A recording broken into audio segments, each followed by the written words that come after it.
Que Dieu soit loué pour sa grâce ce matin au milieu de nous.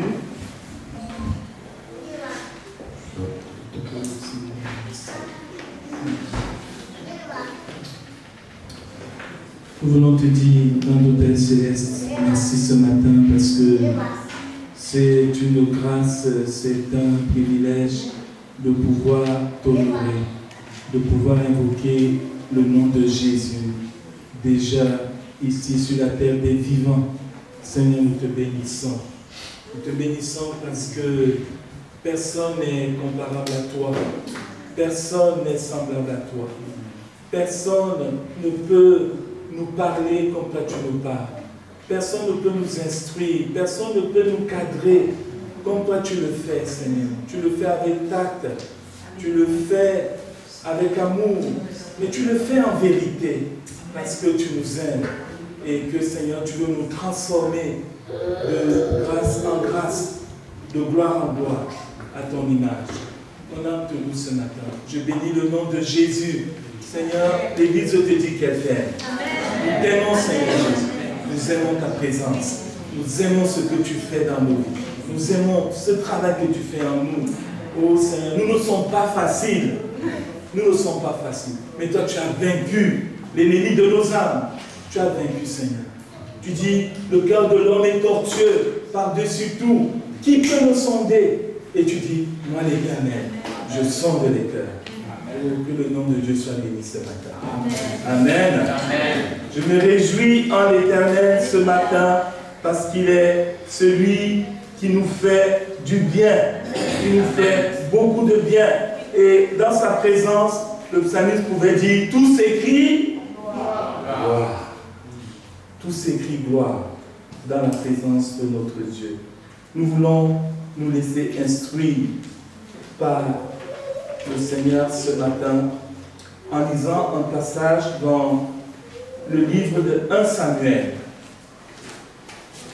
Nous voulons lire dans 1 Samuel au chapitre 2.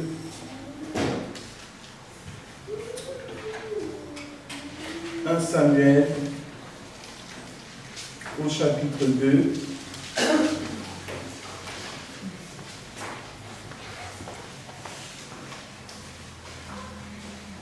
« 1 Samuel au chapitre 2, à partir du verset 1 jusqu'au verset 10. 1 Samuel chapitre 2, à partir du verset 1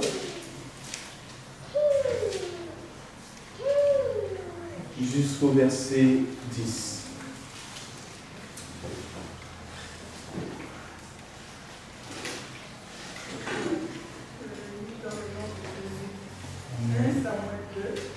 Oui.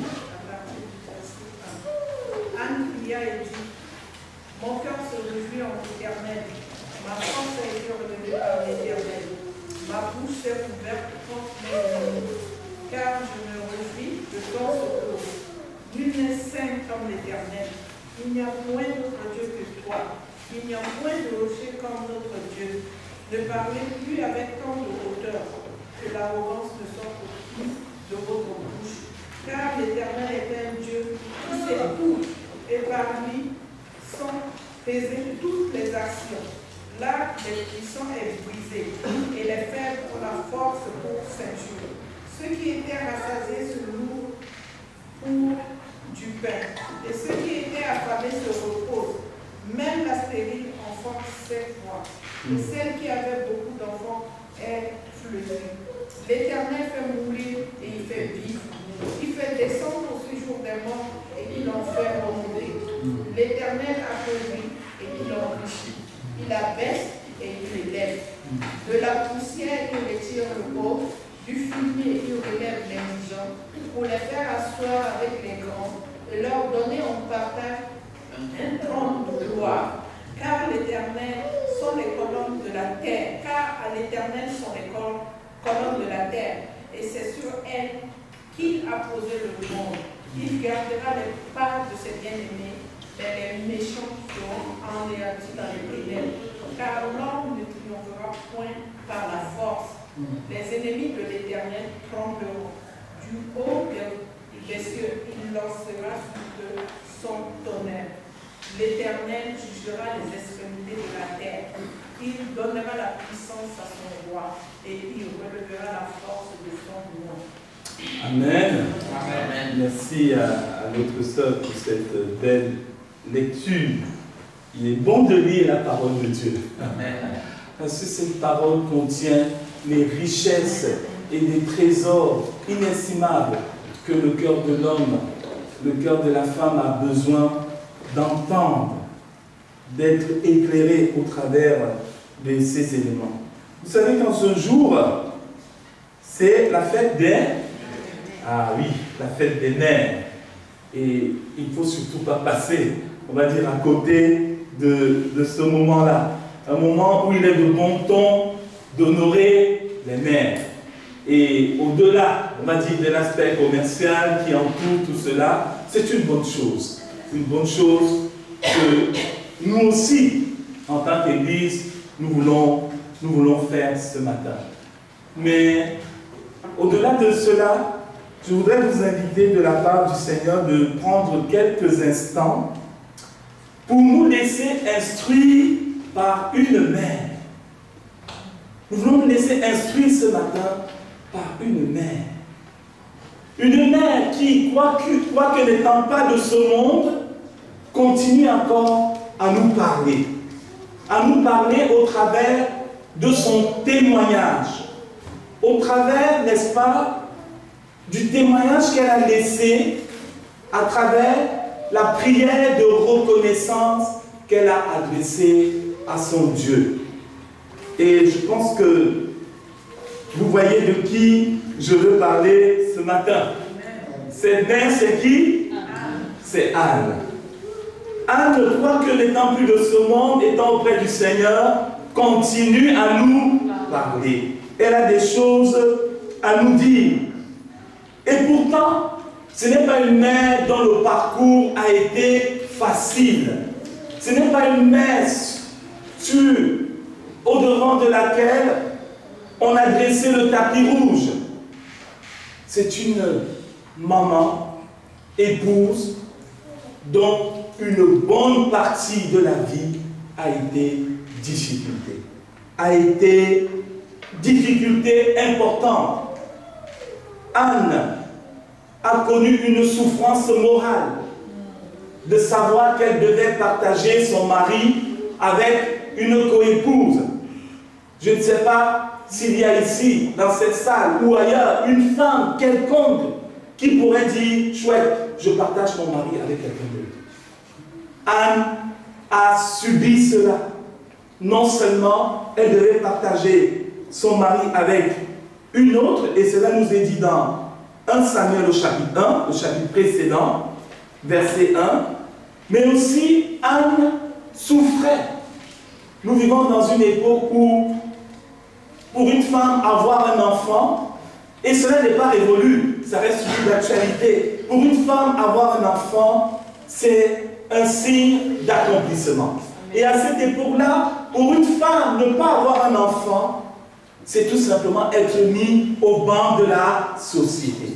Et Anne souffrait de stérilité. Anne ne pouvait pas avoir d'enfant. Et elle en souffrait, se demandant comment elle pouvait faire pour s'en sortir. Cela nous est dit au verset 5 du chapitre 1, que je voudrais lire, où il est dit ceci, en parlant de son mari, il donnait à Anne une portion double, car il aimait Anne que l'Éternel avait rendue stérile. Une femme que Dieu a rendue stérile. Ça ne vous dérange pas? Non, vous n'êtes pas là. Ça ne vous dérange pas? Ça dérange. Ça dérange qu'on dise que Dieu a rendu stérile quelqu'un. Dieu a rendu stérile une personne. Dieu a rendu stérile les projets de quelqu'un. Dieu a rendu stérile. Un peu comme Jésus avec cet aveugle-né. Vous vous souvenez? Cet épisode où quelqu'un aveugle-né. Et les disciples ont demandé à Jésus, mais Seigneur, qui a péché? C'est lui ou ce sont ses parents? Mais Jésus lui dit, non. Ce n'est ni lui, ni ses parents. Mais c'est afin que les œuvres de Dieu puissent s'accomplir. Peut-être que quelqu'un est frappé de stérilité dans sa vie, dans un domaine donné. Je voudrais te dire ce matin, c'est peut-être aussi afin que les œuvres de Dieu puissent s'accomplir. Amen. Anne était rendue stérile par l'Éternel. Et comme si cela ne suffisait pas, eh bien, sa rivale, qu'est-ce qu'elle faisait à Anne? Il nous est dit au verset 6 du chapitre 1, sa rivale lui prodiguait les mortifications. Donc elle piquait Anne. Pour toi la stérile. Elle piquait. Vous savez, quand une femme a de la haine, ça peut sortir comme l'eau, ça détruit, ça avilit. Et Anne devait subir cela, non pas pendant une journée, mais elle a subi cela pendant plusieurs années. Les mortifications de sa rivale, qui la piquait pour faire quoi? Écoutez bien ce qu'elle dit. Pour la porter à s'irriter contre qui? Contre qui? Je vous entends pas bien. À s'irriter contre l'Éternel, comme cela est dit. Oui, sa rivale a piqué. Pour que Anne fasse quoi? Qu'elle puisse maudire Dieu. Pourquoi m'as-tu rendu stérile? Qu'est-ce que j'ai fait? Elle piquait pour la porter à s'irriter de ce que l'Éternel avait rendu stérile. Et toutes les années, il en était ainsi. Chaque fois qu'Anne montait à la maison de l'Éternel, Pénina la mortifiait de la même manière. Une femme de souffrance, à l'image de quelqu'un que nous connaissons, homme de douleur. Cette femme a été une femme de souffrance, une femme humiliée, mais une femme qui n'a pas accepté sa situation comme une fatalité.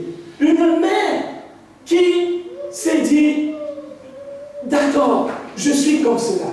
D'accord, Dieu m'a rendu stérile, mais je ne vais pas baisser les bras.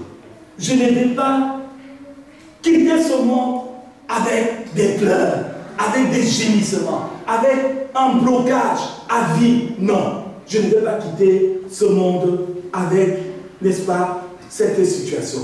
Il nous a dit que Anne, dans sa détresse, qu'est-ce qu'elle a fait? Elle a exposé à l'Éternel sa situation.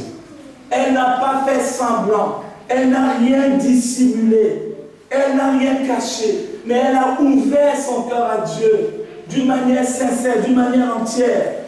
Au verset 9 du chapitre 1, il est dit, alors que Anne se trouvait dans le temple, Anne se leva. Après que l'on eut mangé et bu à Silo, le sacrificateur Élie était assis sur un siège, près de l'un des poteaux du temple de l'Éternel. Et l'amertume dans l'âme, qu'est-ce qu'elle fit? Elle pria l'Éternel et versa des pleurs. Anne ne triche pas dans la maison de Dieu. Elle ouvre son âme et elle verse des pleurs. C'est vrai qu'au jour d'aujourd'hui, et nous devons faire attention, que l'Église ne soit pas un lieu de défilé de mode. Non pas que je ne suis pas en train de dire qu'il ne faut pas s'habiller correctement, non. Mais je suis en train de dire, prenons garde à ce que dans l'Église, on soit tous corrects. Tout va bien, tout va bien, tout va bien. Mais en réalité, les choses ne vont pas. Anne ne fait pas ça. Dans la présence de Dieu, qu'est-ce qu'elle fait? Elle déchire son cœur. Et elle se met à pleurer. Ça ne va pas. Je ne peux pas repartir comme ça. Je ne peux pas rester comme ça chaque année. Non. Elle déchire son cœur devant Dieu. Je voudrais vous encourager à déchirer nos cœurs devant Dieu. Ne disons pas, je vais aller déchirer à la maison. Personne ne le verra. Mais il y a des délivrances qui se font là, au milieu du peuple de Dieu, dans l'Église. Amen. Amen. C'est une vérité et c'est une réalité. Anne va ouvrir son cœur et elle va prier. Elle fit un vœu en disant, Éternel des armées, si tu daignes regarder l'affliction de ta servante. Elle ne dit même pas si tu regardes. Si tu daignes, elle ne se trouve même pas digne que Dieu puisse regarder sa situation. C'est-à-dire, je ne mérite même pas que tu regardes ma situation. Si tu m'as rendu stérile, il y a une raison. Mais si tu daignes regardez ma situation, regardez l'humilité de cette mère, l'affliction de ta servante. Si tu te souviens de moi et n'oublie point ta servante, et si tu donnes à ta servante un enfant mâle, je le consacrerai à l'Éternel pour tous les jours de sa vie, et le rasoir ne passera pas sur sa tête. Comment ça? Une femme qui n'a pas d'enfant, elle dit à Dieu, si je me donne, je vais te le redonner. Gloire à Dieu. Si tu me donnes, je vais te le redonner. Je voudrais vous dire qu'il y a des bénédictions qui peuvent être bloquées. Parce que tu te dis, si Dieu te donne, ce sera pour toi. Mais Dieu veut te donner pour que tu le lui redonnes. Et qu'il l'utilise pour sa gloire. Il t'a même peut-être donné quelque chose dont tu t'accapares. Redonne-le-lui. Seigneur, pour ta gloire.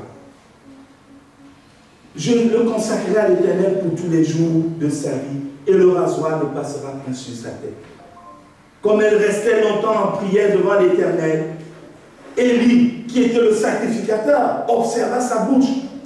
Anne parlait dans son cœur, tellement il y avait la douleur, et ne faisait que remuer les lèvres. Mais on n'entendait point sa voix. Et Élie, le sacrificateur, pensa quoi? Qu'elle était ivre. Et il lui dit, jusqu'à quand seras-tu dans l'ivresse? Fais passer ton vin.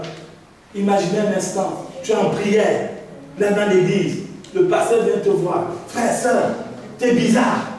Qu'est-ce qui se passe? T'as bu? C'est quoi?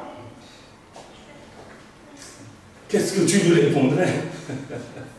Mais Anne, même devant ces critiques qui viennent, pourtant de celui qui était détenteur de l'autorité spirituelle, Anne ne va pas répondre d'une manière irrespectueuse, d'une manière agressive. Elle va répondre au sacrificateur Élie, n'est-ce pas, dans le cas, non mon Seigneur, je suis une femme qui souffre en son cœur, et je n'ai bu ni vin, ni boisson enivrant, mais je répandais mon âme devant l'Éternel. Je pense qu'il est bon de rappeler ce qu'était la situation de cette femme qui à ce moment-là n'était que femme et pas mère. Et Dieu va faire grâce à Anne. Dieu va lui faire grâce. Dieu va la rendre comment? Fertile. Le Seigneur va retirer cette stérilité et il nous a dit que l'année suivante, Anne va concevoir un enfant du nom de Samuel. Du nom de Samuel. Je crois que Anne nous a déjà enseigné beaucoup de choses, n'est-ce pas, sur le rappel de cette prière, le rappel de la manière dont elle a fait face à l'adversité. Mais cela ne se limite pas là. Anne a aussi des choses à nous dire sur sa prière de reconnaissance. Amen. Amen. Il y a quelque chose qui se dégage de cette prière de reconnaissance. Il y a quelque chose qui se dégage de cette prière de reconnaissance. Quelque chose qu'on retrouve de bout en bout et sur laquelle nous voulons nous arrêter. C'est quoi? C'est la joie. C'est la joie qui se dégage de la prière de reconnaissance d'Anne. Une joie qui a plusieurs couleurs. Et on veut s'arrêter sur les différentes couleurs de la joie qui se dégage de la prière de reconnaissance de cette femme. Parce que nous sommes aussi appelés à être des hommes et des femmes comment? Joyeux. Joyeux. Cette femme dégage une force dans sa joie, de la même manière qu'elle a dégagé de la détermination devant la difficulté. Elle fait partie des femmes que je qualifie de femmes éternelles.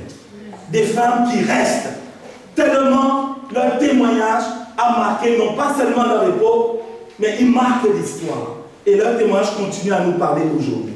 Anne va, dans sa prière de reconnaissance, va laisser, n'est-ce pas, éclater sa joie. Et une joie qui est d'abord, je dirais, une joie spirituelle. La joie que Anne exprime dans cette prière de reconnaissance est une joie spirituelle. Une joie qui peut, n'est-ce pas, contraster avec ce que je qualifierais de joie charnelle. On donnera des exemples par la suite. Anne dit ceci dans sa prière: mon cœur se réjouit en l'Éternel. Joie spirituelle. Ma force a été relevée par l'Éternel. Ma bouche est ouverte contre des ennemis, car je me réjouis du secours de l'Éternel. C'est une joie spirituelle. Dans sa reconnaissance à Dieu, Anne ne se réjouit pas vis-à-vis d'un homme, mais c'est en l'Éternel qu'elle se réjouit. Sa force a été relevée par l'Éternel. Son secours est venu de qui? De l'Éternel. Bien que son mari l'aimait, son mari lui disait: mais Anne, puisqu'il est dit au chapitre 9 que quand son mari offrait des cadeaux à sa famille, il offrait à Anne une double portion pour la consoler. Mais Anne, ça ne la consolait pas. Pas du tout, et c'est normal. C'est vrai que des fois, on pense être capable de consoler quelqu'un qui est dans la souffrance, qui est dans la douleur. Il vaut mieux des fois garder le silence. Rester calme. Je me souviens de cette souffrance que j'avais, ça remonte plusieurs années en arrière, quand j'avais perdu un proche, une sœur. Mon cœur était ouvert, c'est comme s'il y avait une plaie dans mon cœur. Et personne n'aurait pu la fermer. On aurait pu nous consoler comme on voulait. Ça ne faisait rien à mon cœur. Mais il n'y a que l'Éternel qui a consolé mon cœur et qui a effacé cette souffrance. Donc Anne ici, dans sa prière, n'est-ce pas, se réjouit de l'Éternel. Dans sa prière, l'Éternel, Dieu est le destinataire de sa reconnaissance. Dieu est la raison d'être de sa reconnaissance et Dieu est le mobile de sa reconnaissance. C'est une reconnaissance, c'est une joie spirituelle. Anne ne triche pas, mais elle est vraiment dans une prière de reconnaissance vraie, profonde, totale, devant celui qui a usé de miséricorde envers elle. Une reconnaissance totale. Je pense qu'il y a là aussi une invitation pour nous de nous interroger sur la qualité de la reconnaissance que nous manifestons à Dieu. Interrogeons-nous sur la qualité de notre reconnaissance envers Dieu, sur la profondeur de notre reconnaissance envers Dieu. Et Jésus nous met en garde. Jésus nous met en garde. Lorsqu'il, par exemple, nous donne cet exemple dans l'évangile de Luc au chapitre 18, où il nous dit qu'il y a deux hommes qui montent au temple pour prier. L'un est pharisien, l'autre est publicain. Il nous dit le pharisien, ben, il loue Dieu. Il loue Dieu. Je te loue, Seigneur. Je te loue. Parce que moi je donne ma dîme. Parce que je fais ceci. Je ne suis pas comme les autres. Et parmi les autres, l'autre là. Je ne suis pas comme lui. Mais je te loue, mon Dieu. Tu es bon pour moi. Je te loue, je te bénis. Voilà la reconnaissance du pharisien. Il loue Dieu. Il est reconnaissant. Jésus nous met en garde contre cette reconnaissance qui est factice, qui est superficielle, qui n'a pas de réalité profonde dans la relation avec Dieu. Et à côté de cet homme se trouve un publicain qui dit: je ne peux même pas lever mes yeux au ciel. Je ne peux même pas. Je ne me suis pas dit. Fais-moi grâce, Seigneur. Fais-moi grâce. Et Jésus nous dit, c'est ce deuxième-là dont la prière a été agréée par Dieu. Quelle est la qualité de nos prières de reconnaissance? Quelle est sa qualité? Quelle est la profondeur, n'est-ce pas, de ces prières?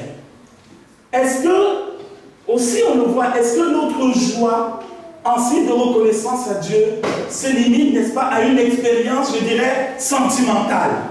À une expérience où on va se trémousser dans tous les sens, à gauche, à droite, en haut, en bas, à l'envers, n'importe comment. Est-ce que c'est ça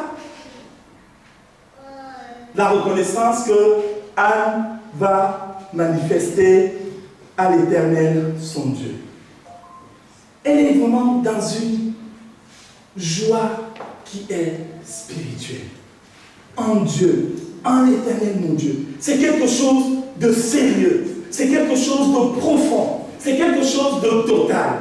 Et je voudrais t'encourager. Parce que souvent, quand on dit dans l'Église, on va remercier le Seigneur pour ses grâces. Très souvent, on entend des prières de remerciement pendant 10 secondes. Et pendant 30 secondes, sinon 1 minute, on va entendre des prières de demande. Seigneur, aide-moi. Seigneur, aide-moi. Seigneur, aide-moi. Seigneur, aide-moi. Non. Non. Non. Reconnaissance. Est-ce qu'il n'y a pas de sujet de reconnaissance dans ta vie? Amen. Et si tu t'arrêtes, tu verras que tout est reconnaissance. J'ai déjà rendu ce témoignage une fois. J'ai eu des problèmes de santé, c'était en 2004. J'avais un problème d'équilibre dû à l'oreille interne. Mais le jour où ce problème s'est déclenché, je redoutais d'avoir contracté une maladie très grave. Je ne savais pas ce que j'avais. Mais in fine, après examen, il s'est avéré que c'était un problème lié à l'oreille interne. Mais un problème qui a un impact pas négligeable. Parce que je n'arrivais plus à marcher droit. Donc pour marcher droit, il fallait que je prenne des repères, je fasse attention. J'avais l'impression que tout le monde tournait autour de moi. Et dans mon cœur, j'ai commencé à dire, Seigneur, mais ce n'est pas naturel de marcher droit. Le fait même de marcher droit là, c'est une grâce. C'est une grâce de Dieu. Amen. Quand tu te lèves, tu marches droit. Bénis l'Éternel. Tu aurais pu marcher en cognant la tête au mur. Bénis l'Éternel. Seigneur, je te loue parce que je suis debout. Je te loue pour le souffle de vie. Je te loue pour la famille. Je te loue pour le travail. Je te loue pour la joie. Je te loue pour la paix. Malgré les difficultés, Jésus, tu es là. Je te loue, je te loue, je te loue, je te loue, je te loue, je te loue, je te loue. Amen. La reconnaissance ne doit pas être une reconnaissance juste, limitée, mais elle doit déborder. Parce que c'est une reconnaissance qui s'adresse à quelqu'un qui la mérite. Il mérite cette reconnaissance. C'est pourquoi Dieu dit, je ne donnerai pas ma gloire à un autre. Parce qu'il sait qu'il mérite la reconnaissance. Il sait ce qu'il a fait pour nous. Alors ne la lui voulons pas. Anne, cette mère, elle va libérer la reconnaissance envers l'Éternel. Je voudrais t'encourager à libérer la reconnaissance envers Dieu. Vous savez, quand quelqu'un libère la reconnaissance envers l'Éternel, qu'est-ce que l'Éternel fait? L'Éternel arrose à nouveau. Je ne sais pas si toi tu aimes donner à quelqu'un qui ne dit jamais merci. Quelqu'un qui ne dit jamais merci, tu lui as donné une fois, 2 fois, tu dis celui-là, ciao. Mais quelqu'un dont le cœur déborde, tu as envie de l'arroser à nouveau. De l'arroser. Tu peux dire à ton voisin, libère ta reconnaissance envers l'Éternel.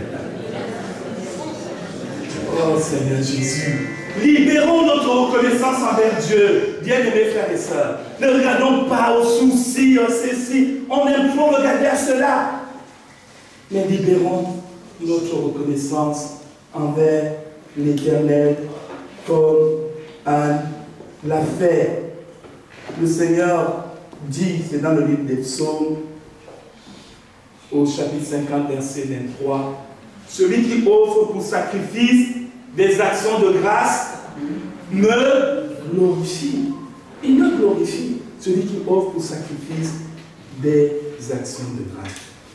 Reconnaissance ou c'est une joie spirituelle. Une joie en l'Éternel. C'est important les mots. C'est une joie en l'Éternel. En l'Éternel. Elle ne se réjouit pas seulement d'être devenue mère, mais elle se réjouit en l'Éternel. Vous savez que dans le Nouveau Testament, il nous est dit à plusieurs reprises, d'abord Philippiens chapitre 3 verset 1 nous dit quoi? Réjouissez-vous dans le Seigneur. Et Philippiens chapitre 4 verset 4, l'apôtre Paul revient encore sur ce thème en disant aux Philippiens, je le répète, réjouissez-vous toujours dans le Seigneur. Se réjouit en l'Éternel, se réjouit dans le Seigneur. C'est se réjouir dans l'union avec Dieu. Anne se réjouit étant attachée à son Dieu. Anne se réjouit en respectant son Dieu, dans la crainte de son Dieu. Anne se réjouit parce qu'elle sait qu'elle va continuer à marcher avec ce Dieu vivant qui lui a fait grâce. Il y en a qui se réjouissent, mais pas en l'Éternel. Je me souviens, j'en ai déjà parlé ici, d'une personne qui venait à l'église, une dame qu'on a suivie. On a prié pour elle, elle voulait un appartement. On a prié. Tant que l'appartement n'était pas donné, elle était là. Dieu a fait grâce. Vous savez, Dieu est le Dieu de grâce. Dieu l'a bénie. Et elle est venue à la réunion de prière du jeudi soir. Elle s'est levée. Vraiment, je remercie le Seigneur qui m'a béni, qui m'a donné un appartement. Amen, Dieu est bon. On a tous dit Amen. Et c'était la dernière fois qu'on la voyait venant à l'église. Elle est retournée dans sa religion. Elle se réjouit, mais pas en l'Éternel. Parce que quand nous nous réjouissons en Dieu, nous restons attachés à lui. Nous restons unis à lui. Nous le suivons. Comment pouvait-il en être autrement pour Anne? Cette femme qui n'a pas abandonné Dieu quand elle était dans la détresse, quand elle avait des raisons pour abandonner Dieu, à cause de cette stérilité, elle n'a pas abandonné l'Éternel son Dieu. Ce n'est pas maintenant que Dieu l'a bénie qu'elle va se détacher de lui. Anne se réjouit en l'Éternel. Et je veux t'encourager à te réjouir en l'Éternel. Quelles que soient les situations que tu peux vivre, que nous pouvons vivre. L'apôtre Paul a déclaré ces paroles. Je pense qu'il est bien de lire. C'est dans Romains. C'est dans Romains au chapitre 8. Romains chapitre 8, verset 35. Où il dit ceci. Qui nous séparera? Vous connaissez ce verset? Qui nous séparera? Qui nous séparera de qui? De l'amour de Christ. Qui nous séparera de l'amour de Christ? C'est important de se poser cette question. Qui nous séparera de l'amour de Christ? Anne a connu la détresse. Elle est restée attachée à Dieu. Au contraire, la détresse l'a rapprochée de Dieu. Elle dit, je ne te lâche pas. Je ne te lâche pas, Seigneur. Tu m'as rendu stérile? Ok. Je ne te lâche pas. Je ne veux pas accuser mon mari. Je ne veux pas accuser même cette rivale. Je n'accuse personne, mais je ne te lâche pas. Qui nous séparera de l'amour de Christ? Sera-ce la tribulation, ou l'angoisse, ou la persécution, ou la faim, ou la nudité, ou le péril, ou l'épée, selon qu'il est écrit, c'est à cause de toi qu'on nous met à mort tout le jour, qu'on nous regarde comme des brebis destinées à la boucherie. Mais dans toutes ces choses, nous sommes plus que vainqueurs par celui qui nous a aimés. Car j'ai l'assurance que ni la mort, ni la vie, ni les anges, ni les dominations, ni les choses présentes, ni les choses à venir, ni les puissances, ni la hauteur, ni la profondeur, ni aucune autre créature ne pourra nous séparer de l'amour de Dieu manifesté en Jésus-Christ notre Seigneur. Amen. Amen. Amen. J'ai l'assurance, dit l'apôtre Paul. Nous devons avoir cette assurance. Ce n'est pas juste une assurance qu'on va confesser comme cela, mais ça va être quelque chose de forgé dans nos cœurs, de forgé en nous. Et quand les épreuves, les difficultés arrivent, elles sont aussi là pour nous interroger sur ce point-là. Jusqu'à quel niveau es-tu attaché à Dieu? Jusqu'à quel niveau est ton attachement à Dieu? La question a été posée à Job. Elle a été posée. Et la question nous est posée aux uns aux autres. À un certain moment de la vie, cette question est posée. Tu suis le Seigneur? parce que tout va bien ou parce que tu as compris que c'est lui qui a donné sa vie en sacrifice sur la croix pour toi. Il est mort sur la croix pour toi. Quel est le mobile exact, la raison exacte pour laquelle tu suis l'Éternel? Une joie en l'Éternel. On revient sur notre texte de base. Ma bouche est ouverte contre mes ennemis, car je me réjouis de ton secours. Je me réjouis de ton secours. Et Anne de continuer à dire, il n'y a point d'autre Dieu que toi. Il n'y a point de rocher comme notre Dieu. La joie, la reconnaissance de Anne, qui est une reconnaissance spirituelle, comme on l'a vu, qui est une reconnaissance en l'Éternel. Et maintenant, cette reconnaissance va déboucher dans la louange et l'adoration. Ça débouche dans la louange et l'adoration. Anne dit dans sa prière, nul n'est saint comme l'Éternel. Il n'y a point d'autre Dieu que toi. Il n'y a point de rocher comme notre Dieu. Vous savez, quand nous exprimons notre reconnaissance à Dieu, et bien il arrive un moment où on s'oublie soi-même. On ne veut plus ce qui nous a amené même à exprimer cette reconnaissance. On n'évoque même plus la bénédiction que Dieu nous a donnée. On sort de ce cadre-là. On oublie les intérêts égoïstes. Maintenant, on rentre dans la présence de Dieu, où là, on parle de Dieu. Anne, maintenant, ne parle même plus de son problème d'enfant. Maintenant, elle est face à l'Éternel. Et là, elle dit, mais nul n'est seul comme toi, Seigneur. Nul n'est seul comme toi. Et elle continue à dire, il n'y a point d'autre Dieu que toi. Et il n'y a point de rocher comme notre Dieu. Anne s'oublie. Et là, elle contemple l'Éternel. Je n'entends pas vos amens. Amen. Ça m'ennuie, mais la parole de Dieu reste vraie. Amen. Oui. Anne s'oublie. Et là-dedans, elle adore son Dieu. Nul n'est saint comme l'Éternel. Il n'y a point d'autre Dieu que toi. Il n'y a point de rocher comme notre Dieu. L'adoration, la reconnaissance, c'est un bon remède contre les soucis, contre les inquiétudes. Quand ton cœur a tendance à te soucier, à t'inquiéter, exprime ta reconnaissance à l'Éternel. Loue Dieu, adore Dieu. Tu vas oublier tes soucis, tes inquiétudes, et tu verras que tu es en face de quelqu'un qui est au-dessus de tes soucis, au-dessus de tes inquiétudes.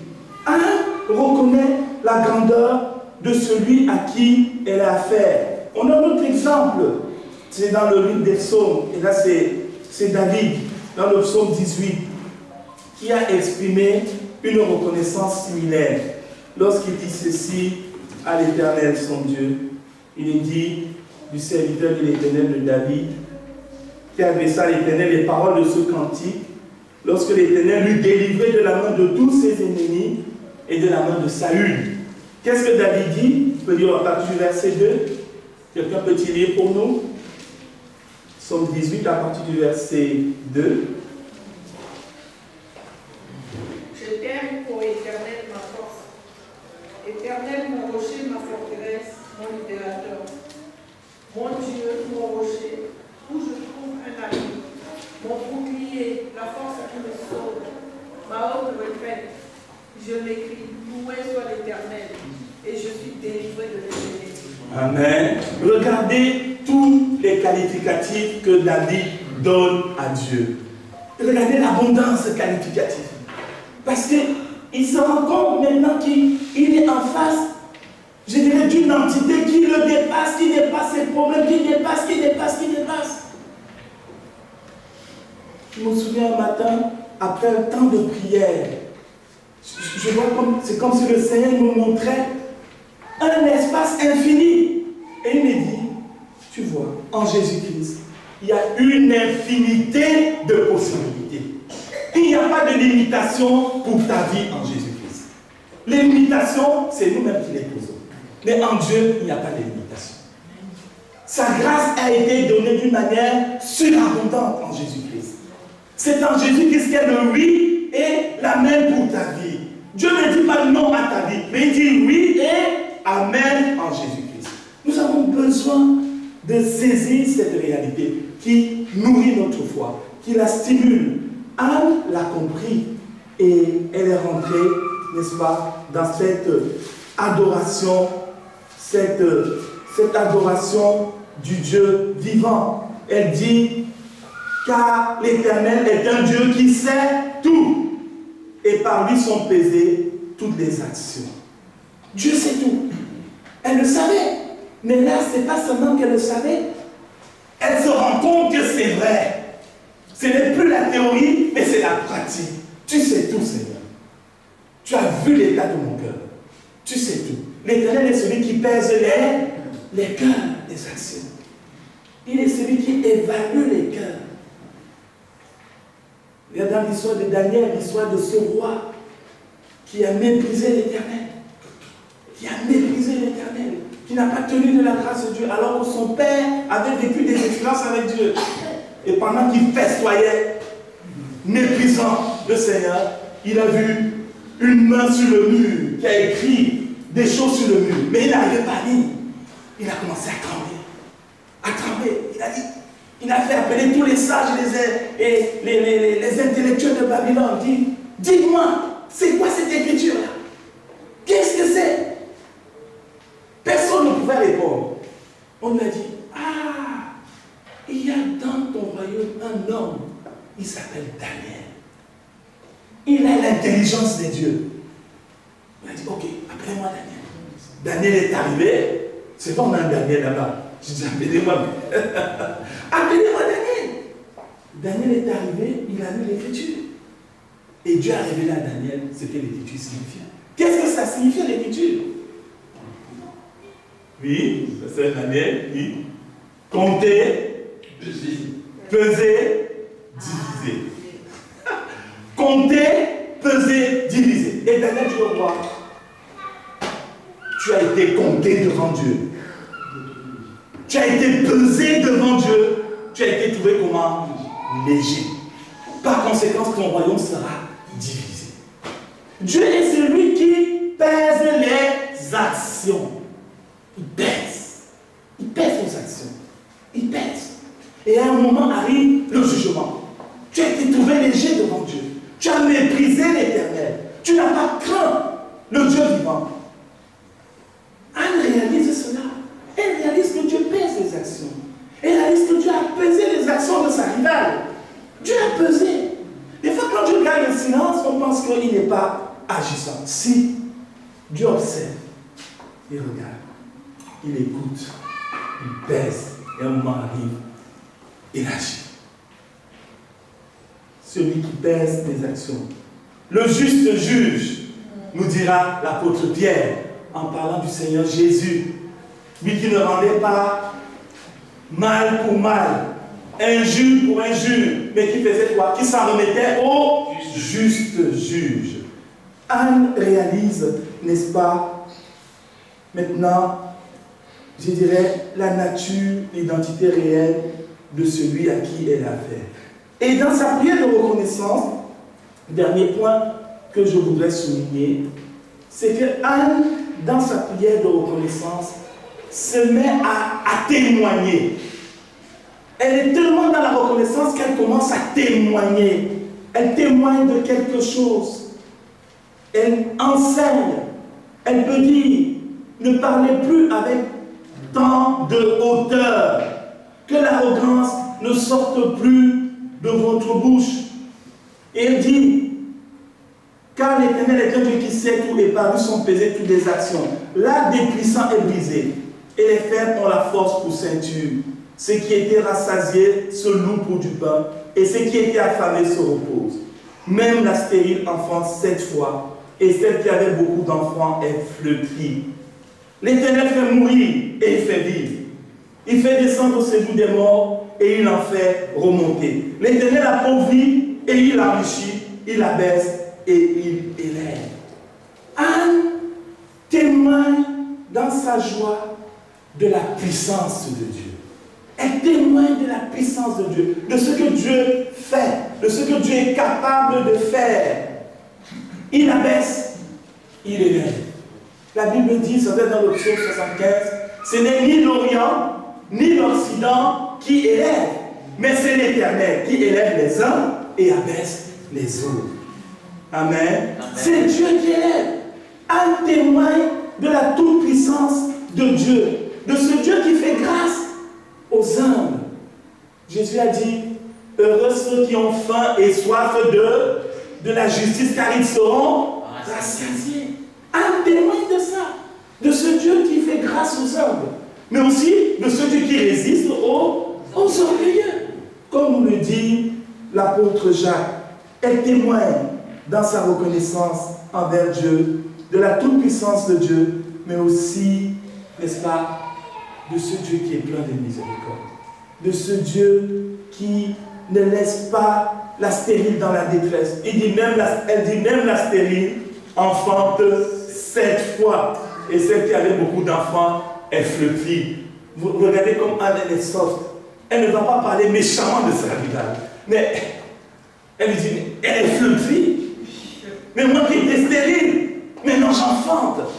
Moi je bénis l'Éternel. Dieu élève les hommes. Dieu nous élève. Quand on nous piétine, quand on nous fout les pieds comme si on n'était rien, ne nous battons pas avec nos forces physiques. Ne nous battons pas avec nos forces physiques. Pourquoi? Parce qu'il est dit au verset 9, car l'homme ne triomphera point par la force. Ce n'est pas par la force physique que tu vas triompher. Mais confie-toi en l'Éternel. Confie-toi en lui. Au temps convenable, tu verras comment la main de l'Éternel va t'élever, va te relever. Et l'Éternel va apporter, va consoler ton cœur, va réjouir ton âme. L'Éternel, car à l'Éternel sont les colonnes de la terre, et c'est sur elle qu'il a posé le monde.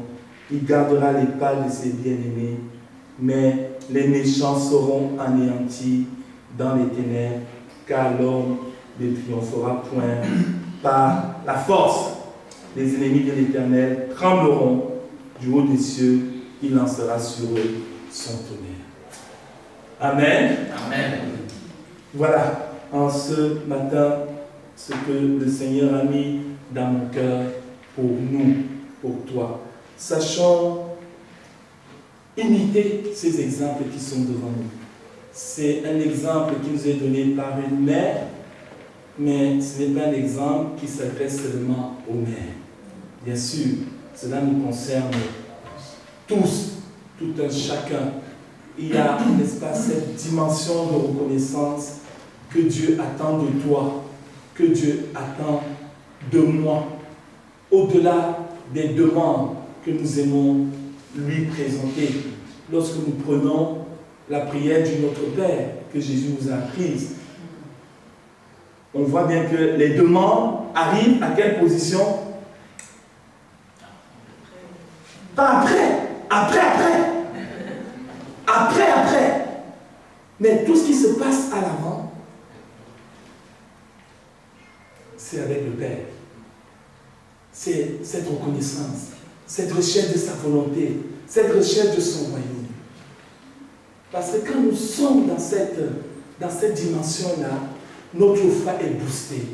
Et quand on va commencer à parler de nos demandes, on a foi que ce Dieu Tout-Puissant est capable, n'est-ce pas, de pouvoir à mes besoins, d'intervenir dans telle ou telle situation de notre vie. Que Dieu bénisse son Église. Amen. Que Dieu nous bénisse. Est-ce que nous voulons prier?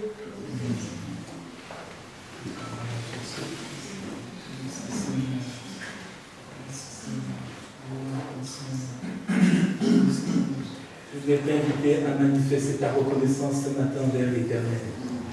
Exprime-toi, libère donc ta reconnaissance ce matin. Libère ta reconnaissance. Libère au nom de Jésus ta reconnaissance devant Dieu. C'est pour l'engagement et aussi un don, 15 ans que nous sommes, savoir reconnaître, savoir se glorifier, savoir l'élever, savoir le respecter, et toujours s'attacher à lui. C'est vraiment parce que tu es le même qui ne change pas.